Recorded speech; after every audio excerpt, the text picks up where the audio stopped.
secara Islami. Apa sih kewajibannya ibu itu dalam mendidik anak-anaknya hingga semoga anak-anaknya menjadi anak-anak yang sesuai, yarhamukillah, yang diinginkan oleh Allah Subhanahu wa taala, yang sesuai dengan pengasuhan yang diharapkan oleh Nabi kita Muhammad sallallahu alaihi wasallam. Saya yakin yang hadir di sini,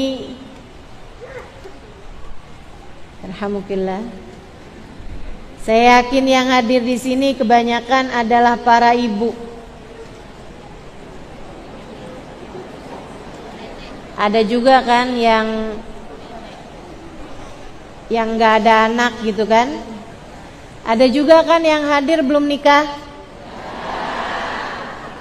Makanya saya bilang kebanyakan para ibu, karena ada juga yang nenek-nenek.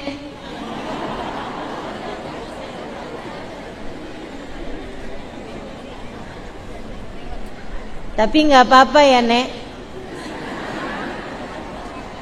Mungkin jadi bahan introspeksi diri terhadap pendidikan yang telah kamu lakukan terhadap anak-anakmu. Apakah ia sudah sesuai? Jika memang belum, semoga ke bawahnya, ke cucu-cucu, bisa menjadi pendidikan yang sesuai dengan apa yang Allah Subhanahu wa taala ridhoi, dengan apa yang Allah Subhanahu wa taala inginkan. Saya kalau ditanya, Ustazah, apa sih sebenarnya tugas ibu kepada anak-anaknya? Banyak. Tapi kalau diringkas jadinya gini nih. Tugas orang tua, terutama ibu, kepada anaknya adalah mengenalkan kasih sayang Allah dan Rasulnya lewat kasih sayangnya kepada anak-anaknya. Saya ulangi, tugas ibu kepada anak-anaknya adalah mengenalkan kasih sayang Allah dan Rasulnya kepada anak-anaknya lewat kasih sayangnya, sayang ibu tersebut kepada anak-anaknya. Itu tugasnya. Itu tugas utamanya orang tua kepada anak. Yuk kita bahas satu-satu. Saudaraku sekalian yang saya muliakan, mendidik itu bukan barang instan. Ia lebih mirip kepada menanam pohon, bukan nanam tumbuhan. Lebih mirip nanam pohon, Bu, daripada nanam toge. Kamu kalau mau bikin toge, kamu taruh sekarang, besok udah jadi. Kan begitu? Tapi pendidikan anak itu lebih mirip pohon.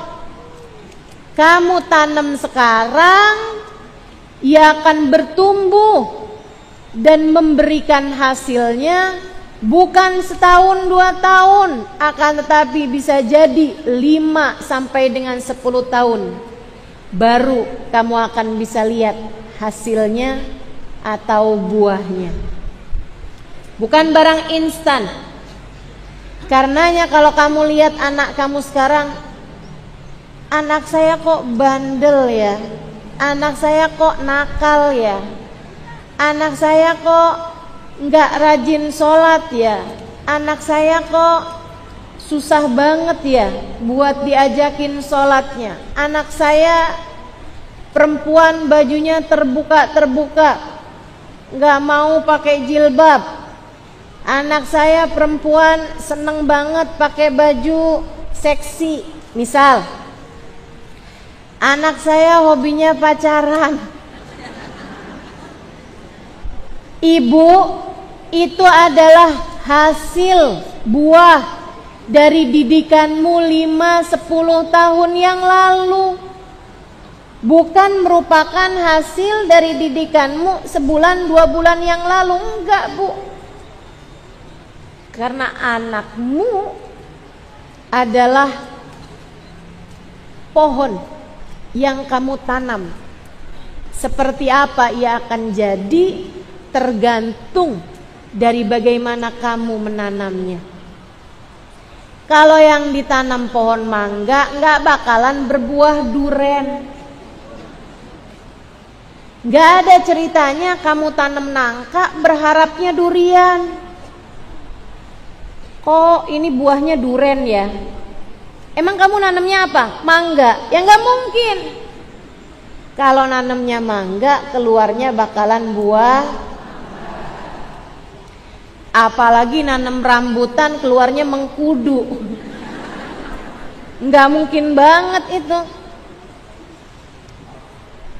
Kalau yang kamu tanam adalah buah yang manis, maka yang akan tumbuh adalah juga buah yang manis. Seperti itu saudariku sekalian yang saya muliakan. Maka wahai para ibu, yang seriuslah kamu dalam mendidik anak-anakmu. Kenapa? Kenapa kita harus serius dalam mendidik anak? Ibu, hubungan anak dengan orang tua itu adalah hubungan yang panjang sampai akhirat. Camkan ucapan saya. Ingat-ingat ucapan saya. Hubungan antaramu dengan anak adalah hubungan yang tidak mengenal kata putus. Tidak mengenal kata mantan. Itu dulu dia anak saya, sekarang udah mantan. Gak ada ceritanya, Bu. Anak akan selalu jadi anak sampai kapanpun. Sebagaimana orang tua, ibu, bapak akan selalu menjadi orang tua sampai kapanpun. Hubungan yang terus panjang hingga sampai akhirat. Maka perhatikan betul bagaimana kamu membesarkan dan mendidik anak-anakmu. Panjang sampai akhirat. Bu, anakmu adalah kelanjutan dirimu di saat kamu sudah berbaring di atas pembaringan sejati. Ketika kamu sedang dimasukkan ke dalam liang kuburmu, saat itu anak-anakmu akan menjadi kelanjutan dari dirimu itu. Nih saya, Bu, tiap kali saya mengajar dan hampir tiap hari saya mengajar, ini pahala ngajar saya mengalir kepada kubur umi saya yang sekarang sudah meninggal dunia. Bahkan kalau kamu mengamalkan apa yang saya ajarkan, itu saya ikutan dapat pahalanya. Makanya emang paling enak nih jadi ustazah nih. Paling enak. Mudah-mudahan kalau ikhlas, kalau diterima sama Allah, semoga saya tidak jadi orang yang bangkrut di akhirat. Karena memang kirimannya banyak gitu. Nah itu setiap kali kamu mengerjakan kebaikan yang kamu mengamalkannya dari saya dapat pahalanya. Guru-guru saya yang mengajarkannya dapat pahalanya. Bahkan ibu saya ikut dapat pahalanya. Karena beliau adalah penyebab kehadiran saya di atas muka bumi ini.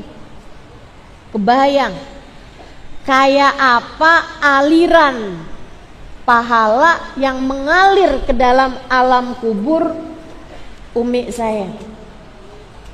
Dan bayangkan jika itu terjadi kepadamu.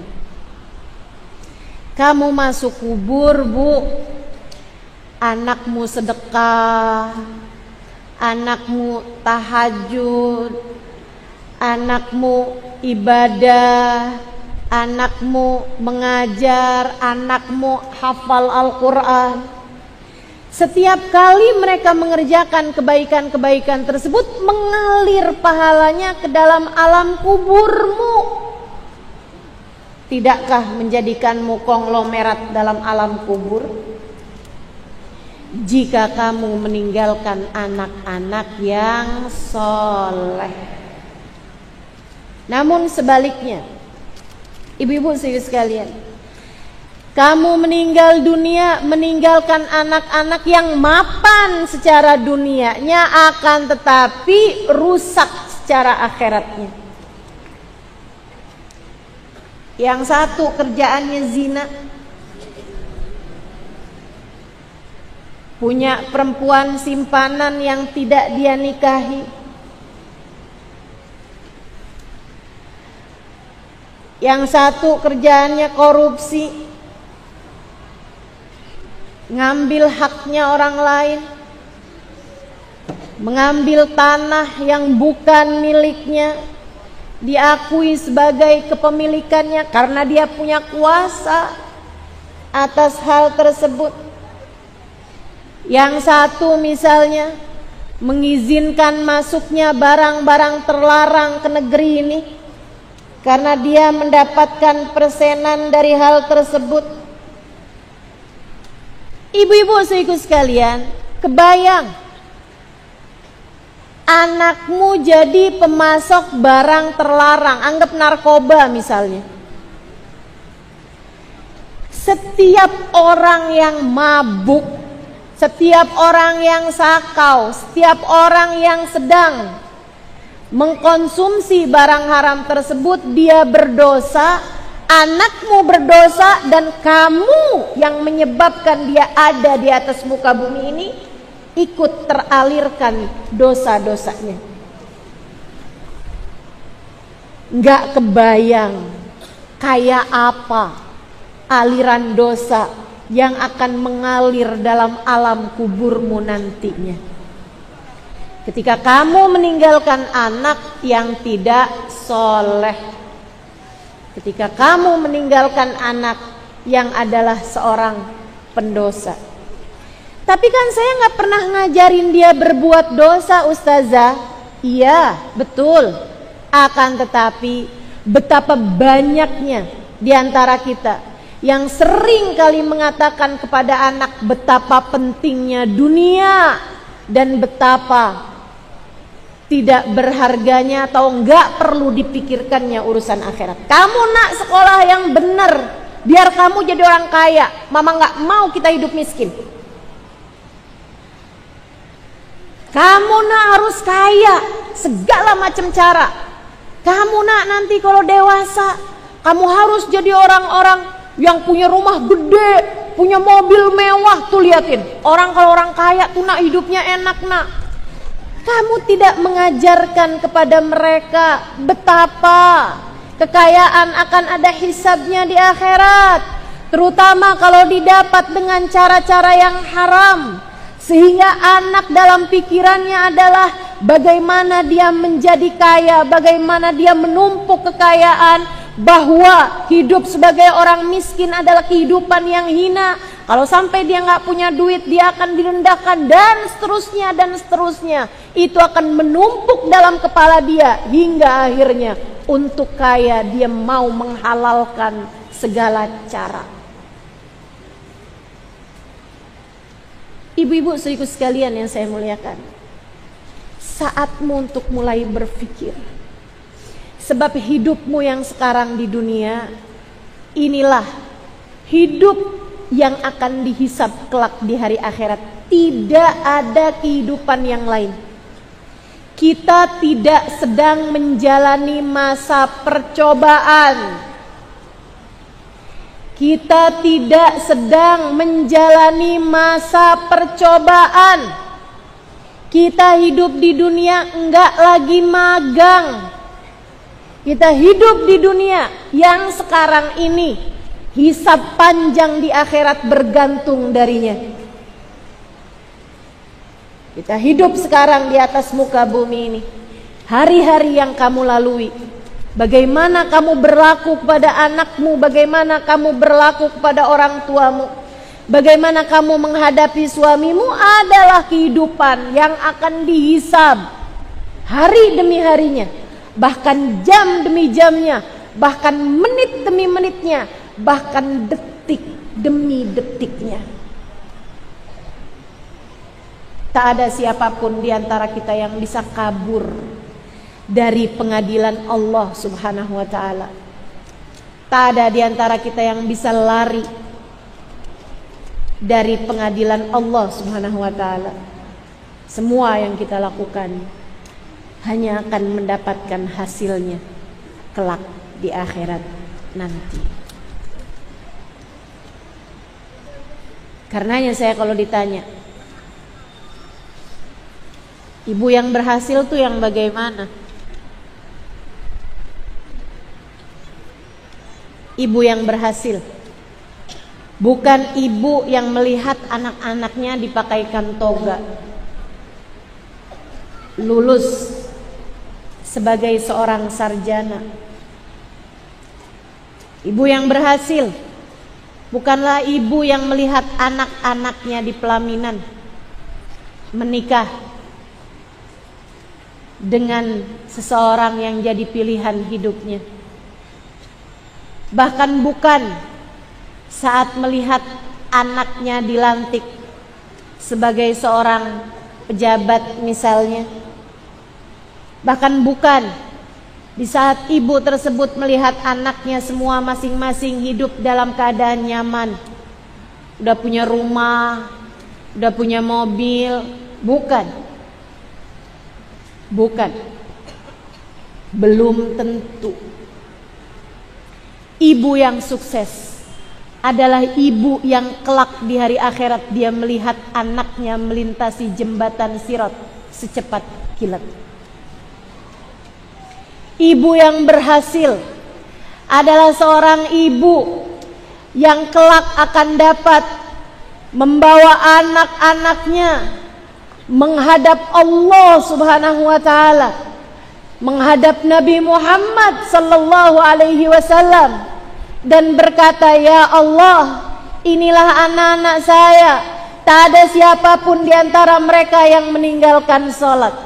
Ini anak-anak saya, ya Allah, telah menjadi hamba-hambamu yang soleh-solehah. Ini anak-anak saya, ya Allah, yang telah menjadi seindah-indah hambamu di atas muka bumi karena hasil didikan saya." Kesuksesanmu di akhirat ketika melihat anak-anakmu dapat minum dari telaga Nabi Muhammad, dapat berjumpa dengan Nabi Muhammad, mengucapkan salam langsung di hadapan Nabi Muhammad, berada di barisan-barisan umat yang ada di belakang baginda Nabi besar Muhammad. Kesuksesanmu sebagai seorang ibu adalah ketika anak-anakmu dan dirimu menerima buku rapot kehidupan dengan tangan kanan, kemudian kalian dikembalikan bersama dengan keluarga dalam keadaan penuh sukacita. Itu yang Allah ceritakan dalam Al-Quran. A'udzu billahi minasyaitonir rajim. Fa amma man utiya kitabahu biyaminihi fasawfa yuhasabu hisaban yasira wa yanqalibu ila ahlihi masrura. Ada orang yang menerima catatan amal perbuatannya dengan tangan kanan. Hasil rapotnya semuanya bagus, akhlaknya bagus, ibadahnya bagus, perlakuannya kepada orang bagus, cintanya kepada Allah, cintanya kepada Nabi Muhammad, cintanya kepada umat Islam, kasih sayangnya dia tunjukkan, sedekahnya. Begitu banyak keindahan-keindahan dalam catatan amal perbuatannya. Ia pun menerima buku catatan kehidupannya dengan tangan kanannya, pertanda bahwa rapotnya adalah rapot orang yang sukses. Fa amma man utiya kitabahu biyaminih, orang yang menerima catatan amal ibadahnya, kehidupannya dengan tangan kanannya, fasawfa yuhasabu hisaban yasira, dia akan dihisab dengan hisab yang mudah, wa yanqalibu ila ahlihi masrura, dan akan dikembalikan kepada keluarganya. Dia akan berkumpul kembali dengan keluarganya dalam keadaan masrura, penuh sukacita. Ibu akan kembali bersama dengan anak-anaknya, memeluk kembali anak-anaknya. Istri bisa kembali berjumpa dengan suaminya, suami bisa kembali berjumpa dengan istrinya. Mereka dapat kembali hidup bersama-sama dalam damai, dalam bahagia, dalam kekekalan, dalam surga. Inilah tujuan akhir kita. Bukan sekedar saya mau didik nih anak saya nih, biar jadi investasi saya di masa tua. Anak saya asuh sekarang, biar nanti dia bisa mengasuh saya di masa tua. Lah kenapa jadi begitu modelannya? Hah? Terus kalau anakmu ternyata hidupnya terbatas dunianya, bolehlah dikatakan hidup miskin, kamu investasinya bodong gitu? Gak gitu, Bu. Yang ngasih nafkah mah dari dulu sama aja, yang ngasih rezeki dari dulu sama aja. Bukan kamu memberi rezeki kepada anak-anakmu, bukan pula nanti kamu yang dikasih rezeki sama anakmu di masa tuamu, bukan. Melainkan Allah lah satu sang pemberi rizki, huwar razzaq dzul quwwatil matin. Dialah sang pemberi rezeki, dialah pemilik kekuatan tertinggi. Ustazah, jadi ini anak kita ajarin urusan akhirat mulu gitu Ustazah, nanti hidupnya dia susah. Siapa bilang? Ibu, yang saya tahu, hamba-hamba yang tercinta di sisi Allah, orang-orang yang hatinya dekat sama Allah, orang-orang yang punya takut kepada Allah, Bu, akhirat yang belum dijanjikan saja dia sukses, apalagi dunia yang memang sudah dijanjikan oleh Allah Ta'ala. Abah saya dulu sering bilang, nyari dunia akhirat luput, nyari akhirat, ngejar akhirat, dunia ikut.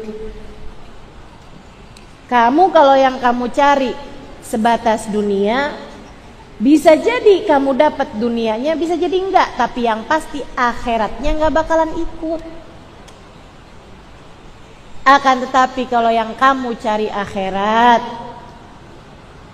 akhiratnya bakal kamu dapatkan, ditambah dengan dunianya juga bakalan ikut. Gak usah takut. Ya anak saya kalau saya ajarinya urusan akhirat mulu, nanti dia dewasanya gak jadi apa-apa. Gak jadi apa-apa maksud kamu gimana? Gak ada derajat, magam, pekerjaan, profesi lebih tinggi daripada menjadi hamba Allah Subhanahu wa Ta'ala. Sebab kendali kehidupan semuanya berada di dalam kekuasaannya. Maka jangan takut untuk membawa anak-anakmu kepada akhirat. Jangan takut untuk menjadikan anak-anakmu sebagai anak-anak yang paham arti walal akhiratu khairul laka minal ula. Sungguh akhirat jauh lebih penting bagimu daripada dunia. Jika kamu tahu betapa pentingnya anak-anakmu bagimu, di akhirat nanti, maka sekarang simaklah dengan baik apa yang harus kamu lakukan terhadap anak-anakmu. Semoga Allah jadikan anak-anak kita anak-anak yang soleh-solehah. Semoga Allah Subhanahu wa ta'ala menjadikan anak-anak kita sebagai anak-anak yang akan mengalirkan pahala yang deras ke dalam alam kubur kita ketika kita sudah berada di sana. Semoga anak-anak kita tak akan mencorengkan muka kita di hadapan Allah. Semoga anak-anak kita tak akan membuat kita malu di akhirat nanti atas tingkah dan dosa-dosa mereka sewaktu di dunia, ketika kita semuanya sudah ada di akhirat nanti. Semoga kita dan seluruh keluarga kita selalu berada dalam penjagaan Allah Subhanahu wa ta'ala. Allah jaga kita dan seluruh keluarga sebagaimana Allah telah menjaga hamba-hambanya yang tercinta. Amin ya rabbal alamin. Nomor 1, tanamkan keimanan dalam diri anak-anakmu. Tanam ya, tanam. Alirkan rasa keimanan dalam diri anak-anakmu. Ingatkan terus kepada mereka bahwa alam semesta ini ada pengendalinya, namanya Allah. Dan Bu, kamu tidak bisa mengalirkan keimanan dalam hati anak-anakmu jika kamu belum memiliki rasa tersebut. Kamu gak bisa ngalirin iman kalau kamunya bahkan belum beriman. Kami semua beriman Ustazah, oh iya pasti. Akan tetapi saudariku sekalian yang saya muliakan, imanmu itu apakah sudah cukup? Ini pendidikan nih ya, seperti zakat. Kita nggak bisa memberikannya kepada orang lain jika kita tidak memiliki nisabnya. Zakat itu ada nisabnya. Kamu nggak bisa zakat emas kalau kamu bahkan tidak memiliki emas. Kamu nggak bisa mengeluarkan zakat kambing, sapi jika kamu tidak memilikinya. Atau jika kamu memilikinya tapi jumlahnya terbatas, nggak wajib zakat, nggak bisa zakat. Demikian pula dengan pendidikan. Kamu bisa mengalirkan rasa kepada diri anak-anakmu jika kamu sudah memiliki rasa tersebut dalam hatimu. Karenanya PR nomor 1 bagimu adalah pastikan hatimu terpenuhi dengan keimanan. Maksudnya gimana? Ingatkan terus dirimu tentang Allah. Allah terus itu. Para istri, kalau suamimu lagi ngasih transferan banyakan, alhamdulillah. Tapi jangan terus jadi berlebihan kepada suamimu. Jangan terus jadi langsung tuh senyumnya lebar. Saya setuju istri yang tersenyum kepada suaminya, tapi jangan sampai senyummu terkait sama berapa transferan suamimu. Tanggal muda senyum lebar,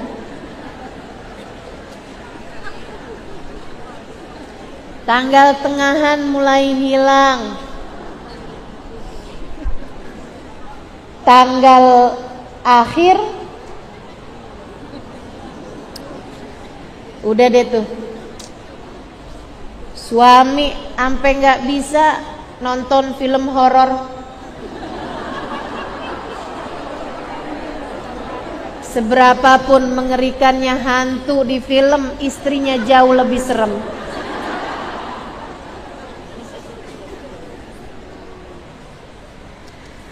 Kamu lupa bahwa yang ngasih rejeki bukan suami, akan tetapi Allah. Karenanya ketika suami terbatas memberi kepadamu, ketika suami bilang maaf, saya nggak bisa kasih kamu yang seperti biasanya karena pekerjaan sedang terhambat, senyummu tetap menghiasi bibir. Kamu bilang nggak apa-apa sayang, rezeki semuanya dari Allah Subhanahu wa ta'ala. Ini wanita beriman, ini perempuan beriman. Dari perempuan semacam itulah anak-anak akan belajar tentang keimanan. Tapi kalau dari perempuan yang ada uang abang sayang, gak ada uang silahkan tidur di luar, apa yang bisa kita harapkan untuk dia alirkan ke dalam hati anak-anaknya selain cinta kepada dunia yang akan membuat dia tenggelam di masa dewasanya. Hati-hati Bu, pastikan iman yang kamu alirkan dalam hati anak-anakmu. Saya ingat ada masanya saya pesantren pertama saya tuh di Darul Lughah wa Dakwah, Bangil, Pasuruan, Jawa Timur. Ada satu tahun, di tahun-tahun pertama itu saya terlambat pulang ke pesantren, terlambat kembali ke pesantren sesudah pulang ke rumah. Saya nggak ingat pasti waktu itu ada halangan apa yang membuat saya jadi terlambat kembali. Dan saya tahu bahwa kalau saya terlambat kembali, itu saya akan berkemungkinan hal-hal yang tidak menyenangkan, kayak ditegur sama kepala sekolah, mungkin juga diberi hukuman, mungkin juga disuruh nyikat kamar mandi, mungkin juga dipermalukan, mungkin segala macam gitu, biar nggak bikin santri-santri terbiasa pulang terlambat. Karenanya saya jadi takut. Saya bayangin saya pulang, kemudian saya akan dihukum, saya akan dibully gitu ya. Saya jadi takut mau pulang. Saya umur waktu itu sekitar belasan tahun ya, kayak 13-14 tahun gitu. Sampai akhirnya saya pikir tuh kayak yang, udah saya nggak mau balik, gitu. Umi saya tanyain gitu, ayo nak siap-siap. Umi itu udah siapin koper, baju-baju udah dimasukin nih ke dalam tas gitu kan. Sayanya tuh kayak yang manyun aja, saya nggak mau pulang gitu. Sampai umi saya tuh kayak kebingungan juga. Terus dia nanyain saya gitu, kenapa nak nggak mau pulang? Kamu bilang kamu seneng belajar. Saya seneng belajar Bu, dari dulu, dari saya kecil. Biar gini-gini saya pernah kecil loh. Saya seneng belajar. Saya seneng baca, saya seneng mengetahui hal-hal yang sebelumnya saya nggak tahu gitu. Sampai sekarang saya masih suka belajar. Ibu-ibu saudara sekalian, jadi umi saya tuh heran, kamu katanya seneng belajar, kamu katanya seneng di pondok pesantren, sekarang kenapa kamu ngambek nggak mau pulang gitu? Dia bilang enggak, saya nggak mau pulang, nggak mau kembali gitu. Ya tapi kenapa nak? Terus umi saya kayak udah ngerti gitu, karena kamu pulangnya terlambat ya. Emang kenapa kalau kamu pulangnya terlambat? Nanti dimarahin, nanti dikatain, nanti dihukum, saya pun mulai tuh malu Mi kalau nanti dikatain, sedih Mi kalau nanti dihukum, mungkin malah dipukul tangannya pakai rotan, mungkin malah saya menyampaikan banyak hal yang saya ketahui gitu kalau seorang santri melanggar hukuman, melanggar peraturan. Terus umi saya udah ngomong kayak begini nih, nah tapi kan mereka orang juga, tapi kan semuanya cuma orang, tapi kan semua cuma orang. Kata-kata umi saya itu tapi semua cuma orang nak, bukan Allah, bukan Nabi Muhammad. Mereka cuma orang biasa. Kata-kata beliau, semua kan cuma orang, semua cuma manusia gitu. Kayak semua cuma hamba. Mereka bukan Tuhan. Mereka bukan Rasulullah, utusan Allah, bukan. Kata-kata itu kayak terus saya pikirin, terus terngiang-ngiang. Yang membuat saya, iya ya, semua kan cuma orang. Orang emang bisa bikin apa sama saya? Semua cuma orang, semua cuma manusia. Gak bisa buat apa-apa juga sama saya gitu. Itu terus terngiang-ngiang di pikiran saya sampai saya kembali ke pesantren. Dan ternyata juga alhamdulillah gak ada hukuman yang saya terima juga sesudah saya sampaikan alasannya. Dan kata-kata umi saya tuh terus gitu terngiang di pikiran saya. Setiap kali saya takut, saya akan bilang gitu, kan mereka cuma orang, mereka cuma orang, mereka bukan Tuhan. Dia bukan Rasulullah, dia bukan utusan Allah, dia pun bukan Allah, bukan malaikatnya Allah. Terhadap berbagai macam hal dalam kehidupan, saya hanya perlu berdoa, minta kepada Allah sebagai pengendali segala sesuatu. Dan karenanya saya tidak akan takut kepada siapapun. Gitu. Maka anakmu kalau lagi takut sama dosen, bilangin gak apa-apa nak, dosen cuma orang. Kalau anakmu lagi takut sama guru misalnya yang galak, bilangin gak apa-apa nak, gurumu cuma. Jangan lupa juga kamu harus sering kasih tahu kepada anak-anakmu, nak jangan takut sama mama, mama cuma orang.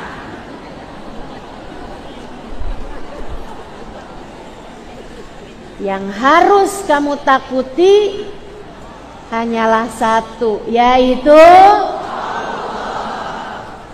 Dialah sang pengendali yang kalau dia menentukan kamu celaka, tak ada siapapun yang dapat menyelamatkan. Dialah satu sang pemberi rizki yang kalau dia menghalangi, tak ada siapapun mampu memberi. Nah, hanya Allah satu yang seharusnya kamu takut kepadanya. Hanya Allah satu yang seharusnya kamu takut tidak mendapatkan keridhoannya. Sebab dialah satu sang pengatur kehidupan, termasuk kehidupanmu dan kehidupanku. Gitu. Sampaikan kepada anak-anakmu. Iman, saudariku sekalian, itu yang diajarkan baginda Nabi kepada anak-anak. baik anak beliau sendiri ataupun anak-anak sahabat-sahabatnya.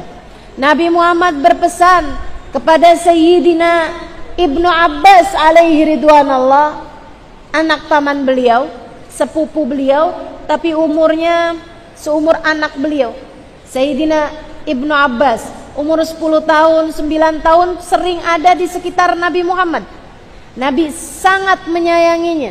Nabi selalu mengajarkannya berbagai macam hal, termasuk pesan Nabi Muhammad sallallahu alaihi wasallam. Kata Nabi Muhammad, "Ya ghulam, ihfadillah yahfadka. Ya ghulam, ihfadillah tajidhu tujahak."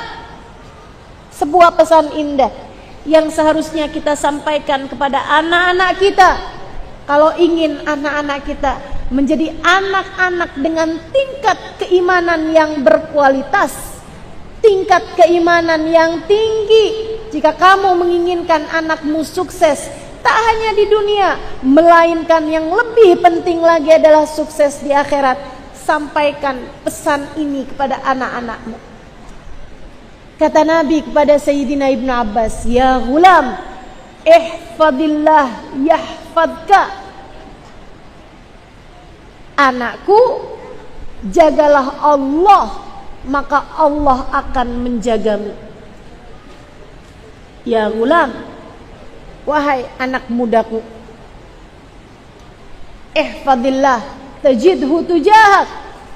Jagalah Allah dalam hidupmu, nak, maka kamu akan selalu mendapati Allah dalam segala keadaanmu. Allah akan selalu menghadapkan dirinya kepadamu. Ihfadillah yahfadka. Ihfadillah tajidhu tujahak.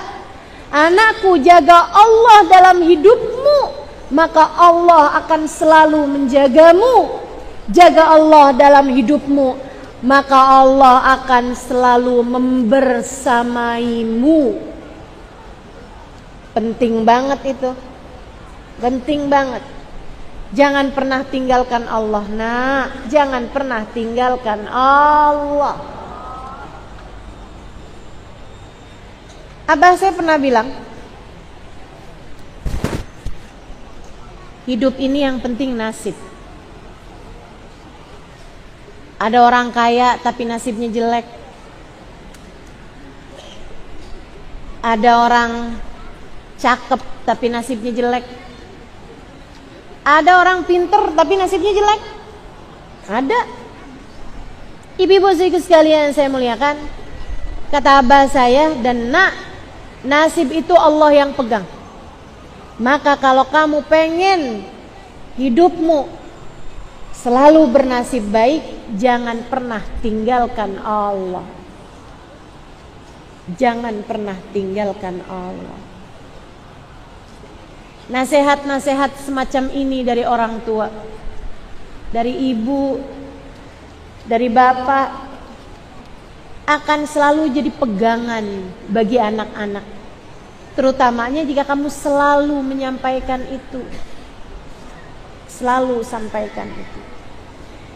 Tapi sekali lagi, ucapan itu baru akan bermanfaat. Nasihat dari ibu yang seperti ini baru akan bermanfaat jika ibu telah pula merasakan pentingnya kata-kata tersebut dalam hidupmu. Kalau kamu tahu bahwa iya emang bener sih, itu akan jadi pemikiran yang melahirkan perencanaan dan niat. Kalau begitu, saya ingin hidup saya mengarah ke akhirat. Saya ingin hidup saya mengarah kepada surga. Apapun yang menghalangkan saya dari surga akan saya tinggalkan. Apapun yang membuat saya mendekati surga akan saya kerjakan. Kalau kamu sudah merasakan pentingnya hal tersebut dalam dirimu, melahirkan niatan-niatan dalam kehidupan, kemudian niatan melahirkan tindakan, tindakan melahirkan kebiasaan, kebiasaan menjadi karakter, saat itulah kamu akan melahirkan anak-anak dengan tingkat keimanan yang tinggi. Banyak PR-nya nih jadi orang tua. Banyak PR-nya jadi orang tua. Benerin dulu pikiran-pikiran kamu tuh. Kalau pikiranmu masih yang gimana caranya kaya, gimana caranya bisa punya tas kayak tetangga, gimana caranya bisa punya handphone yang paling canggih kayak yang dipunya sama teman saya. Itu kalau kamu pikirannya masih terus seperti itu, teman-teman saudara sekalian, kamu tidak akan jadi seorang dengan keimanan yang tinggi, yang akhirnya anak-anak kamu juga bakal begitu. Bakal begitu. Ayo bismillah. Jangan pikiranmu tentang pandangan orang terus-terusan. Saya ada diceritain nih sama salah satu guru saya. Saya dengar kajian beliau, Habib Ali Al-Jufri. Dia bilang orang tua beliau, ayahandanya Habib Ali, itu adalah wakil Perdana Menteri Yaman. Bayang nih ya. Jadi bukan wali kota, bukan gubernur, Perdana Menteri, wakil presiden pada masa tersebut. Di Yaman, wakil presidennya selama beberapa periode itu adalah ayahandanya Habib Ali Al-Jufri. Satu hari abahnya, ayahandanya ini mengajak beliau untuk hadir sebuah acara pernikahan salah satu orang yang berpengaruh di Yaman. Beliau bilang sama Habib Ali Jufri, waktu itu umurnya sekitar 10-11 tahunan gitu, ayo nak, siap-siap, kita mau hadir acara pernikahan. Dia bilang, saya pun pakai baju yang memang dipakai kebanyakan orang gitu ya, pakai baju. Nah itu bajunya itu kurang bagus. Bajunya tuh dirasa kayak baju lama yang emang udah pudar juga warnanya. Tapi Habib Ali kecil nih seneng pakai baju itu gitu. Terus dia keluar gitu, ayo abah, kita jalan, kita berangkat. Abahnya liatin kayak sambil mikir gitu. Mungkin ya dalam pikiran abahnya nih baju gak cocok gitu buat acara sepenting itu. Ada banyak tamu-tamu abahnya, ada banyak orang-orang yang berpengaruh di situ. Ini bajunya kayaknya kurang cocok gitu. Sampai Habib Ali tuh nanya, kenapa bah? Sahabatnya bilang, enggak apa-apa, yuk kita berangkat. Saudara sekalian saya muliakan, kata Habib Ali Jufri, belakangan saya tahu bahwa pakaian yang saya pakai itu mungkin gak cocok, gak cukup bagus untuk saya kenakan hari itu. Tapi abah saya berkata, gak apa-apa nak, yuk kita jalan. Mengajarkan kepada saya bahwa gak penting pandangan orang. Gak penting pandangan orang. Jangan bikin anak-anakmu sangat terpikirkan sama pandangan orang. Bu, kamu ngeliatin nih anak gadis saya ini, ya Allah ustazah, kalau mau diajakin pergi kemana-mana dandannya ampun lebih lama daripada saya emaknya. Betul? Anak laki-laki saya ustazah diajakin turun buat nemenin saya ke dokter, dia bilang enggak amah, saya di mobil aja. Kenapa gitu? Baju saya lagi enggak pas, saya lagi pakai baju nggak cukup bagus buat menemani mama ke dokter. Sampai dia nggak mau nemenin mamanya turun ke dokter hanya karena dia ngerasa bajunya nggak cukup pas. Padahal udah nutup aurat juga, cuman ngerasanya kayak kurang. Kenapa gitu? Karena dia ngerasa kayak diliatin orang gitu. Anakmu merasa orang serumah sakit ngeliatin dia.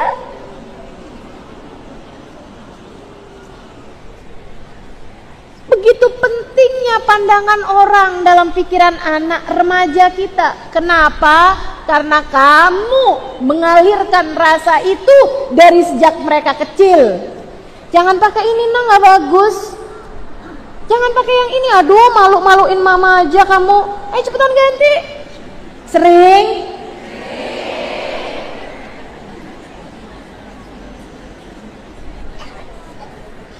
Betapa kita telah mengalirkan rasa kepada anak-anak kita. Pentingnya pandangan orang. Berapa banyak di antara kita yang tidak pernah mengalirkan rasa betapa pentingnya pandangan Allah kepada mereka. Siapa di antara kita yang bilang gak apa-apa kok nak, kamu udah nutup aurat itu bagus, gak apa-apa.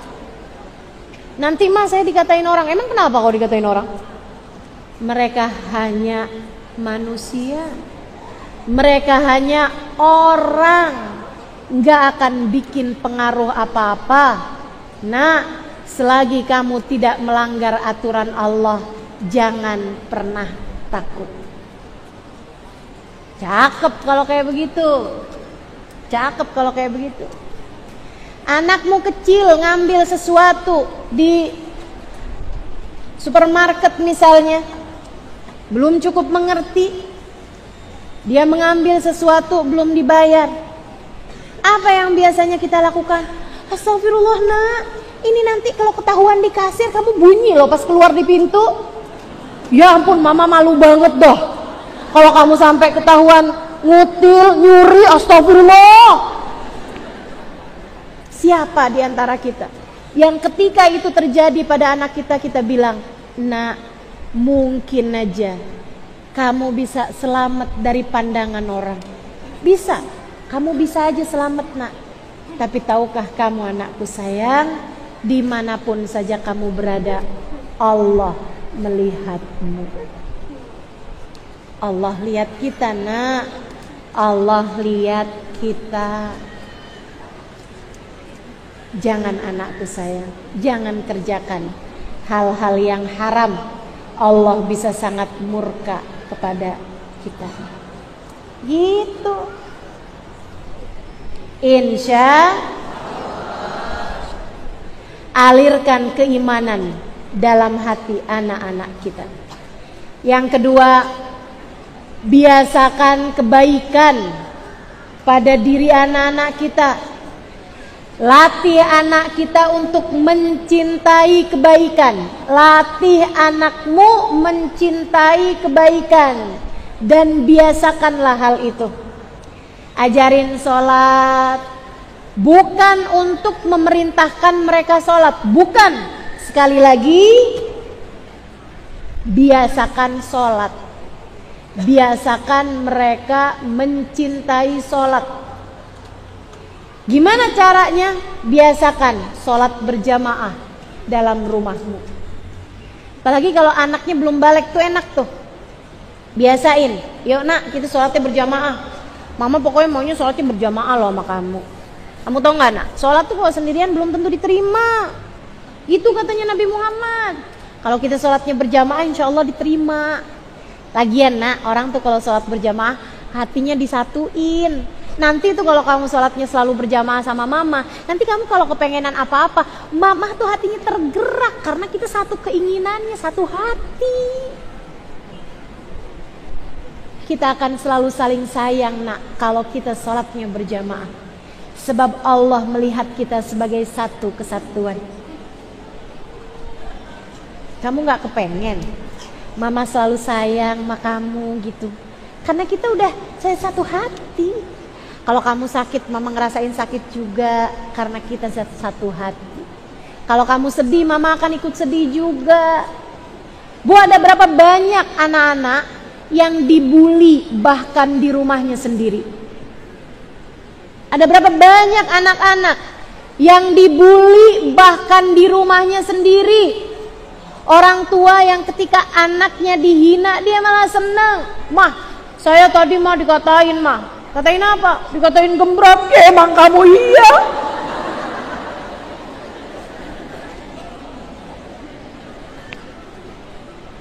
Mah, saya tadi mah kan nilai saya paling jelek mah, jadi saya dikata-katain mah sama teman-teman mah. Makanya kamu tuh belajar yang bener. Bego sih lo.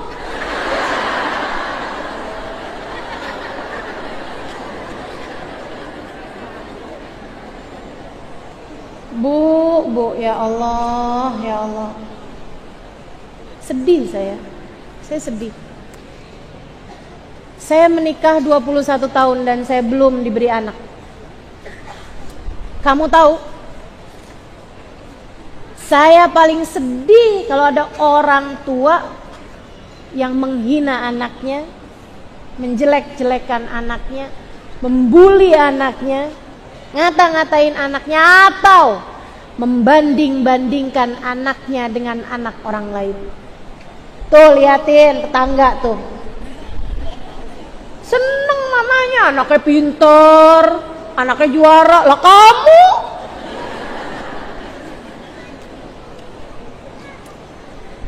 bahkan Bu, dibandingkan sama saudara sendiri aja sakit hati. Iya, sering banget ibu-ibu tuh bilang, kayak kakak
kita buat anak-anak kita mencintai kebaikan.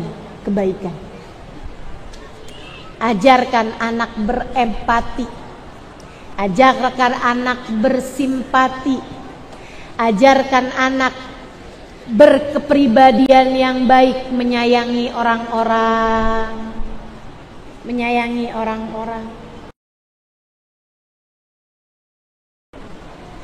Kalau kamu kepengen anakmu bicaranya bagus, santun, menyenangkan, memuji orang tua, pandailah melakukan itu, termasuk kepada orang-orang tua yang ada di rumahmu. Sebab anak mencontoh perilaku lebih banyak daripada anak mendengarkan ucapanmu. Anak mencontoh perilakumu lebih banyak daripada anak mendengarkan ucapan-ucapanmu. Lisanul hal afsah min lisanil maqal. Peribahasa Arab, lidah perbuatan lebih tajam daripada lidah ucapan. Anak lebih akan mudah mencontoh perilakumu daripada mendengarkan ucapanmu. Kalau kamu di rumah ada orang tuamu juga atau ada orang tua suamimu, mertua gitu ya, tunjukkan sama anak kesantunanmu berbicara. Tunjukkan sama anak akhlakmu yang mulia kepada orang-orang tua.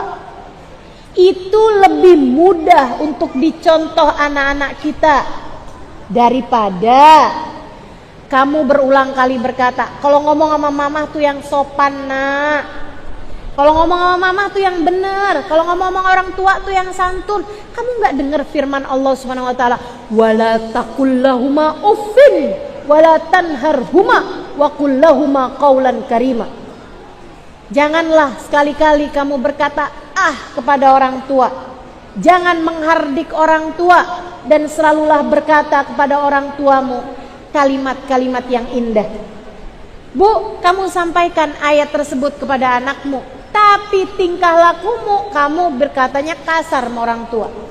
Dipanggil sama ibu kamu, iya ma bentar. Nah, tolong ambilkan mama. Iya ma, ntar ma, ini sinetron kurang dikit lagi nih. Anak mencontoh perilakumu, Bu. Saya ingat ada satu kisah. Ada ibu durhaka sama orang tua suaminya. Jadi nih, bukan durhaka juga sih. Jadi gini, hiduplah sebuah keluarga. Ceritanya, bapaknya itu nenek kakeknya udah tua, neneknya udah meninggal, tinggal sisa kakek. Kakeknya tuh udah tua. Kalau makan bareng suka gemeteran badannya, sehingga suka numpah-numpahin apa yang ada di meja gitu. Akhirnya si istri nih karena capek banget kan disuruh bersih-bersihin yang ditumpahin sama bapak mertuanya gitu. Akhirnya dia ngide buat beliin barang-barang dari kayu. Jadi nggak dari piring lagi gitu. Karena kan dia kalau tumpah tuh nggak pecah. Dibeliin barang-barang dari kayu. Termasuk juga dari ininya kelapa tuh loh. Dia beliin dari batok kelapa. Jadi piringnya, terus gelasnya itu dari batok kelapa. Dan karena dia sering banget numpahin sesuatu yang akhirnya menumpahkan makanan-makanan yang lain, akhirnya dibelikanlah meja sendiri sama kursi sendiri. Kalau makan bareng-barengan tapi dipisah. Si bapaknya itu agak minggir gitu, di mangkok sendiri, piring sendiri, sama di meja sendiri, kursi sendiri gitu. Berlalulah berbulan-bulan dari itu. Si kakek kelihatan sedih sih, tapi ya mau gimana lagi, dia tahu diri lah gitu. Suka numpah-numpahin. Nggak apa-apa ya kek ya, gitu kan. Iya, kata kakeknya gitu. Satu hari nih, di keluarga lagi jalan nih, teman-teman sekalian. Si anak kemudian bilang, Papa berhenti sebentar Pak, berhenti Pak. Kenapa nak? Kata mamanya, berhenti sebentar Pak, ada penting Pak, berhenti Pak. Akhirnya berhenti ini mobilnya. Si ibu ngeliatin heran aja, ada apa gitu di luaran. Ternyata ada kelapa, bekas kelapa tuh, yang dibuang sama orang, diambil sama dia tuh, beberapa bekasnya kelapa. Akhirnya si ibu nanya, apaan itu nak? Kelapa mah. Kamu mau ngapain itu pakai itu? Saya mau ambil batoknya mah. Buat apa? Buat mama sama papa nanti kalau udah tua.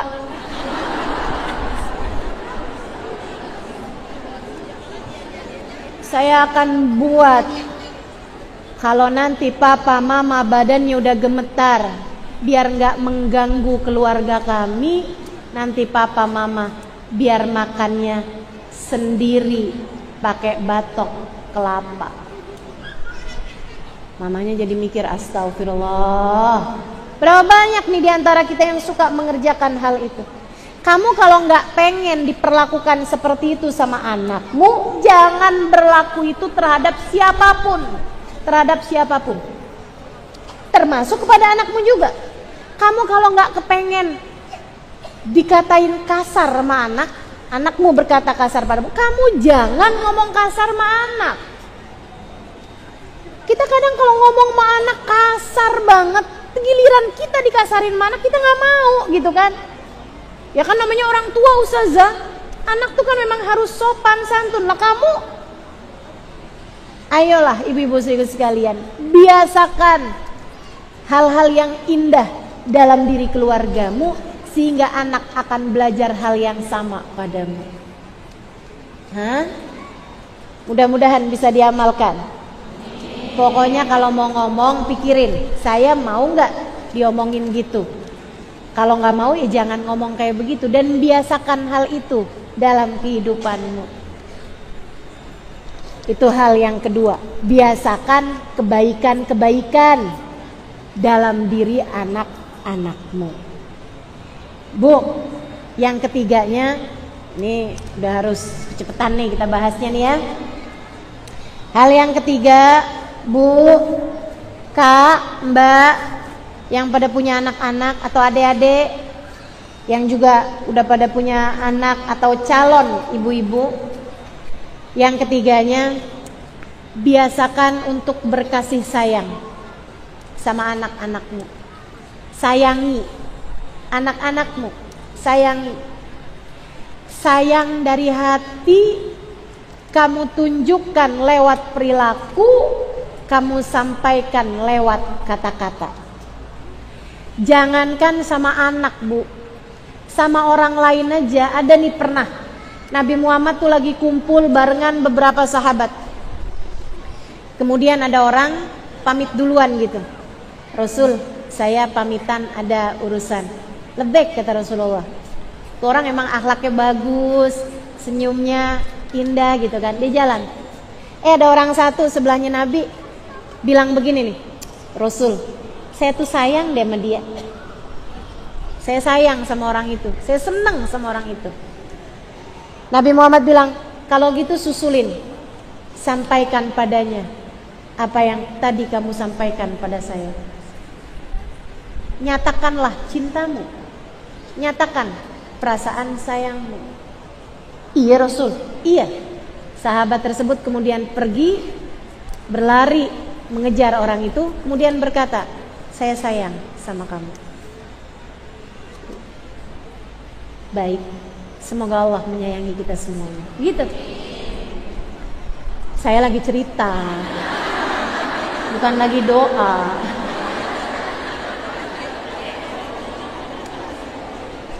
Bu, itu terhadap orang asing, bukan keluarga, bukan sahabat dekat.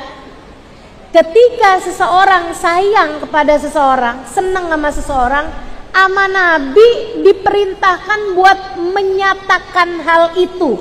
Ini ilmu luar biasa nih, yang banyak dipakai sama orang-orang kota atau orang-orang zaman sekarang. Orang-orang zaman sekarang nih banyak yang kayak begitu tuh.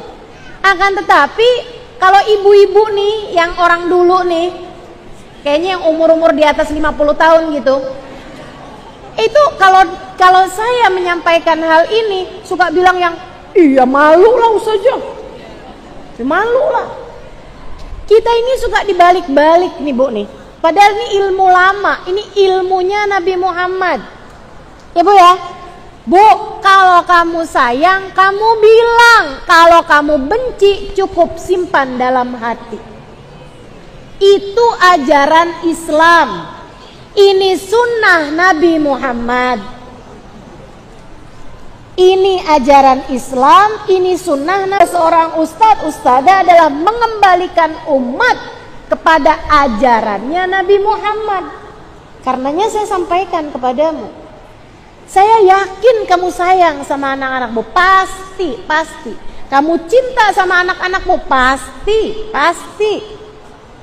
Kamu bahkan sudah jatuh cinta padanya sejak awal kali kamu memandang wajahnya ketika dia berusia beberapa menit dari kelahirannya. Dia lahir, dibersihin, habis itu kemudian dibawa kepadamu, kamu menggendongnya untuk pertama kali. Kamu pandangin wajahnya, mengalir air mata bahagia dari kedua matamu itu. Kamu memandang wajahnya dan kamu tahu bahwa untuknya kamu akan mempersembahkan apapun yang kamu mampu. Untuknya kamu akan berbuat apapun saja di atas muka bumi ini, sebab kamu telah jatuh cinta padanya. Bukan begitu? Betul? Saya harus tanyakan kepadamu karena saya belum mengalaminya. Tapi saya sudah merasakan hal itu bahkan ketika saya menggendong ponakan-ponakan saya.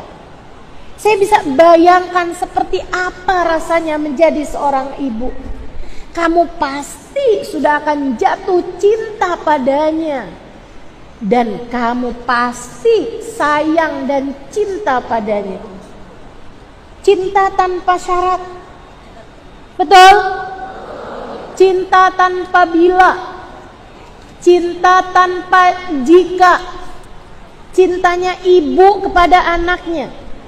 Kalau anakmu sekolah SD, anakmu sekolah TK, kamu menjemputnya di sore hari atau di siang hari ketika bubaran sekolah, kamu gak nyari di antara anak-anak itu mana yang paling cakep.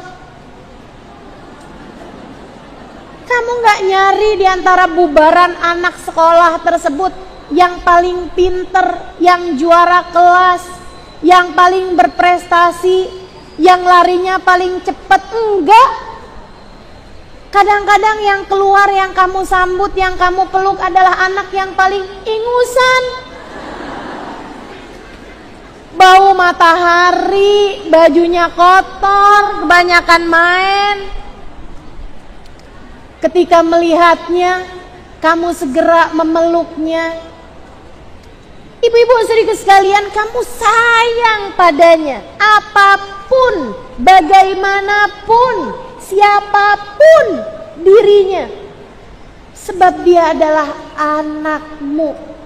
Tapi Bu, saya bilang, saya tahu kamu sayang sama anak kamu. Saya tahu kamu sayang sama anak kamu. Tapi saya bilangin ibu-ibu saudaraku sekalian, dengerin ucapan saya.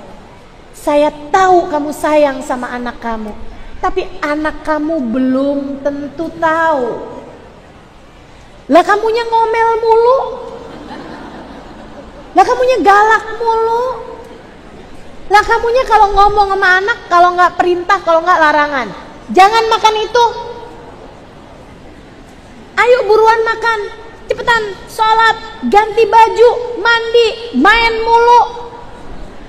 Kamu kalau ngomong selalu aja ada tanda seru di belakang ucapanmu.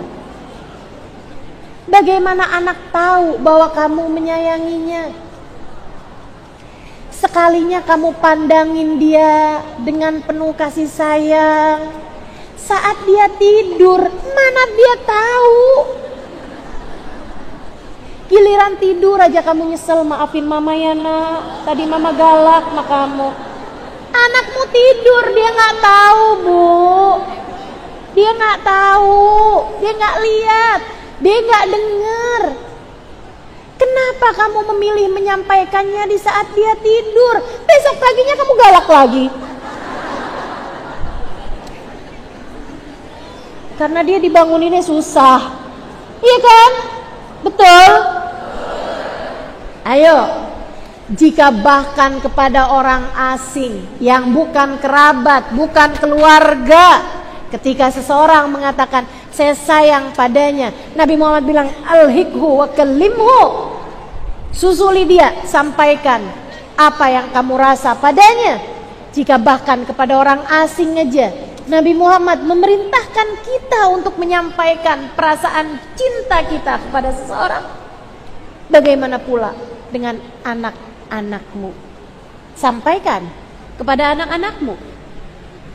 Katakan padanya, nak, mama sayang sama kamu.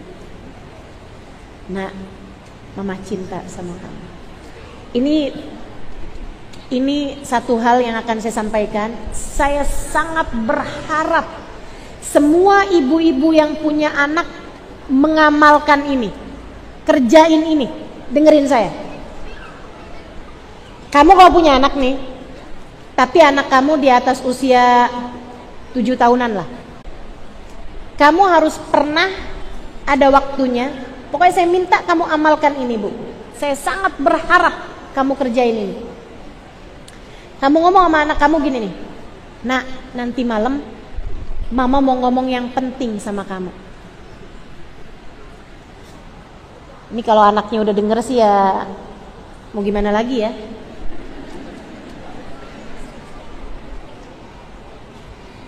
Jadi kamu bikin dia kayak mikir-mikir apa nih gitu. Kamu bilang sama anak kamu, nak, nanti malam mama mau ngomong yang penting sama kamu. Janjian sama anak kamu. Jangan barengan, jangan satu-satu. Kalau kamu punya anak 5, satu-satu gitu. Hari ini sama yang satu, ntar besok lagi, kapan lagi sama yang satu gitu. Ya, mama mau ngomong yang penting sama kamu. Sama saya mah, iya. Sekarang aja deh mah, enggak, nanti malam. Penting banget soalnya. Gitu. Nanti malam kamu datang ke kamarnya. Atau kamu datang pokoknya saat berduaan deh gitu. Kalau perlu yang lain-lain udah pada tidur gak apa-apa. Kamu ajak ngobrol nih sama yang satu nih. Kalau dia tidurnya sama yang lain-lain gitu kan, kamu ajak ngobrol di ruang tamu gitu, berduaan. Dia udah tegang tuh mukanya. Apaan sih ma? Dengerin mama nak. Iya ma. Apa ma? Nah, mama gak yakin pernah ngomong ini sama kamu, tapi mama ngerasa mama perlu ngomong ini sama kamu. Nah, mama sayang banget sama kamu. Mama sayang banget sama kamu. Waktu mama melahirkan kamu, mama dekap kamu kali pertama, mama rasa mama akan berbuat apapun buat kamu. Kamu nak, hadiah terindah yang Allah berikan dalam hidup mama. Mama sayang sama kamu. Mama seringkali gak sampaikan ini sama kamu, tapi mama asli, beneran, jujur, dari hati mama yang terdalam, mama sayang sama kamu. Mama kadang galak, mama kadang ngomel, tapi mama gak pernah gak sayang sama kamu. Dan kamu tahu nak, apa yang paling mama takutkan? Mama takut terpisah dari kamu. Sebab mama rasa mama gak sanggup jauh dari kamu nak. Mama gak sanggup kalau sampai di akhirat nanti mama terpisah dari kamu. Anakku sayang, mama berharap bisa terus-terusan bersama sama kamu hingga kita bareng-barengan di surga. Karenanya nak, tolong mama, kalau kamu lihat mama ngerjain dosa, bikin kesalahan, tegur mama. Kalau ucapan mama menyakiti hati kamu, tegur mama nak. Dan mama juga minta sama kamu, kalau mama menegur kamu, kamu tahu sebabnya apa. Karena mama pengen terus bersama dengan kamu sampai surga. Yuk nak, kita ibadah bersama-sama. Yuk nak, kita saling menegur dalam kebaikan. Yuk nak, kita bersama-sama dalam kebaikan. Yuk nak, kita saling mendoakan biar kita bisa terus-terusan bersama sampai surga. Bisa begitu? Bisa sampaikan itu sama anak-anaknya? Kalau perlu dengan linangan air mata, kalau perlu dengan pelukan, kalau perlu dengan pegangan tangan, sampaikan. Penting bu, jangan sampai kamu mati dan kamu menyesal karena tidak melakukannya. Jangan sampai kamu meninggal dunia dan anakmu gak pernah tahu kalau kamu begitu menyayanginya. Tunjukkan kasih sayangmu kepada anak-anakmu. Kalau kamu habis ngomong yang menyakiti hatinya, jangan gengsi buat minta maaf. Jangan gengsi untuk minta maaf. Ibu-ibu saudariku sekalian, nggak apa-apa. Kamu kayaknya yang, wah ntar anak ini deh ustazah ngelunjak kalau saya minta maaf. Enggak bu, anak nggak akan ngelunjak kalau kamu minta maaf. Justru mengajarkan kepada anakmu untuk tidak gengsi minta maaf ketika mereka telah berbuat kesalahan. Maafkan mama ya nak, mama nggak lihat. Maaf ya nak, kamu jadi ketabrak tuh tadi. Kamu jadi kena tuh tadi. Sakit nggak sayang? Maafin mama ya nak. Minta maaf, nggak apa-apa. Panggil anakmu dengan panggilan kesayangan, biar dia tahu betapa kamu sayang sama dia. Sampaikan kepada mereka, mama sayang sama kamu, I love you nak. Bilang, bahasa apa deh yang kamu mau? Mau ke Inggrisan boleh, mau ke Araban boleh. Uhibbuki ya binti, uhibbuka ya waladi. Ntar anaknya bilang, mama belajar dari mana mah? Bahasa yang biasa lah mereka dengar. Ibu-ibu saudaraku sekalian yang saya muliakan, yang berikutnya bu, pastikan hanya rezeki yang halal masuk dalam rumah. Pastikan hanya rezeki yang halal masuk ke dalam perut anak-anakmu. Kamu gak sayang sama anak kalau sampai berani-beraninya memasukkan dalam perut anak-anakmu rezeki yang haram. Jangan ya bu ya, sampaikan kepada suamimu jika mereka bekerja, jangan pernah menyampaikan atau bawa masuk rezeki yang tidak halal ke dalam rumah, sebab yang haram hanya akan membawa kepada dosa-dosa, sementara yang halal kepengen hati anakmu lembut, hati anakmu baik, ringan mengerjakan kebaikan-kebaikan. Apa yang sudah tadi saya sampaikan jadi sesuatu hal yang ringan untuk dipraktekkan. Pastikan rezekinya harus rezeki yang halal. Kemudian yang terakhir, ibu-ibu, adik-adik, kakak-kakak, saudariku sekalian yang saya muliakan, doakan terus anakmu. Doamu mustajab. Sama anakmu, jangan pernah mendoakan buruk buat anak-anakmu. Doakan yang baik-baik buat anak-anakmu.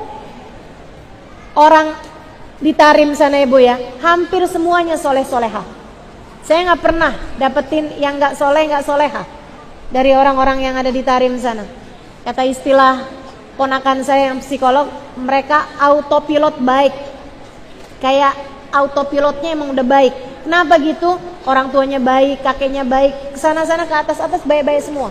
Itu bu, mereka semarah apapun sama anaknya, mereka anaknya ngerjain apapun yang salah-salah gitu, yang dosa-dosa di masa kecilnya itu ya bu ya. Itu kalau lagi marah cuman ngomongnya kayak gini, Allah yahdik, Allah yahdik gitu. Itu kalau lagi marah, nggak pernah ada sumpah serapah, nggak ada yang namanya binatang keluar dari mulut mereka tuh. Nama-nama binatang keluar dari mulut nggak pernah, nggak pernah, nggak pernah. Semarah apapun mereka hanya akan bilang Allah yahdik. Semoga Allah memberimu hidayah nak.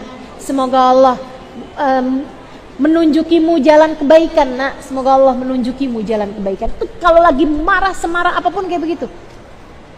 Luar biasa. Ibu-ibu sekalian, yuk kita contoh. Lagi marah apapun, jangan pernah mendoakan buruk buat anakmu. Jangan pernah nyumpahin anakmu. Saya ajarkan, kalau kamu lagi marah sama anak, kalau kamu harus doa, doanya kayak gini nih. Saya minta kamu doa kayak gini kalau lagi marah. Ya Allah, saya memang marah sama anak saya. Saya kesel sama anak saya. Saya tapi tetap ridho padanya ya Allah, maka ridhoilah dia. Anak saya udah besar Ustazah, iya. Walaupun anak kamu udah besar, kamu lagi marah kayak apapun sama anakmu gitu, dia melanggar apapun saja dari laranganmu atau larangan Allah SWT. Kamu kalau lagi marah ngomongnya kayak gitu bu, Ustazah nih masalahnya anak saya nih kena narkoba. Iya, anakmu kayak apapun aja, dari kesalahan jadi dosanya yang udah mentok kayak apapun, kamu doanya kayak gini, ya Allah saya kesel sama anak saya ya Allah, tapi saya ridho sama anak saya. Ya Allah, saya marah sama anak saya, tapi saya ridho sama anak saya, maka ridhoilah anak saya ya Allah. Tunjukkan padanya jalanmu yang baik ya Allah. Kembalikan ia ke jalanmu ya Allah. Cintai dan sayangi dia ya Allah, sebab dia adalah anak saya ya Allah. Doa begitu ibu-ibu sekalian. Jangan sampai keluar dari mulutmu, ya Allah saya nggak ridho sama anak saya. Sebab kalau kamu sampai nggak ridho sama anakmu, Allah nggak akan ridho sama anakmu. Kalau Allah nggak ridho sama anakmu, anakmu hanya akan menuju kepada nerakanya, Bu. Sebab tempat Allah meletakkan hambanya yang tidak dia ridho adalah neraka. Dan kalau dia calon penghuni neraka, Allah akan menjadikan dia semakin jauh dari kebaikan-kebaikan. Dia hanya akan mengerjakan dosa demi dosa, dosa demi dosa, tambah nggak benar, sampai akhirnya mati dalam keadaan su'ul khatimah. Hingga akhirnya dia akan menuju nerakanya sendiri. Kalau kayak begitu, siapa yang susah selain anakmu? Kamu sebagai ibunya. Akan tetapi kalau di saat marah kamu bilang, ya Allah saya memang marah sama anak saya kesel sama anak saya ya Allah, tapi saya ridho kepadanya, maka ridhoilah dia, kembalikan ia ke jalanmu ya Allah, bimbinglah dia ya Allah, bimbinglah dia menuju surgamu, jagain anak saya ya Allah, tolong jagain anak saya seperti engkau telah menjaga hambamu yang kau cinta. Bu, Allah akan ridho kepada anakmu. Dan kalau Allah ridho, nanti di akhiratnya Allah akan masukkan anakmu ke dalam surga. Dan sebelum itu, saat masih ada di atas muka bumi ini, Allah akan arahkan dia kepada kebaikan demi kebaikan, kebaikan demi kebaikan, kebaikan demi kebaikan, sampai kemudian dia pun akan menjadi anak yang baik, meskipun saat ini dia belum menjadi anak yang baik. Ingetin ucapan saya itu. Selalulah mendoakan anak-anakmu dengan kebaikan-kebaikan. Dekatkan anakmu dengan dengan orang-orang soleh. Dekatkan anakmu dengan anak-anak yang baik-baik. Dekatkan anak-anakmu dengan para ulama. Cintakan mereka kepada para ulama dengan cara kamu, hatimu, cintailah para ulama-ulama. Allahumma rabbana atina fid dunya hasanah, fil akhirati hasanah, wa qina adzabannar. Kita akan baca suratul Fatihah. Kita minta kepada Allah, semoga saat ini Allah memandang anak-anak kita dengan pandangan penuh kasih sayang. Semoga dimanapun saja anak kita berada pada saat ini, Allah memandang mereka dengan pandangan kasih sayang, merahmati mereka, menyayangi mereka, mencintai mereka, menjadikan anak-anak kita anak-anak yang akan membahagiakan kita dunia hingga akhirat.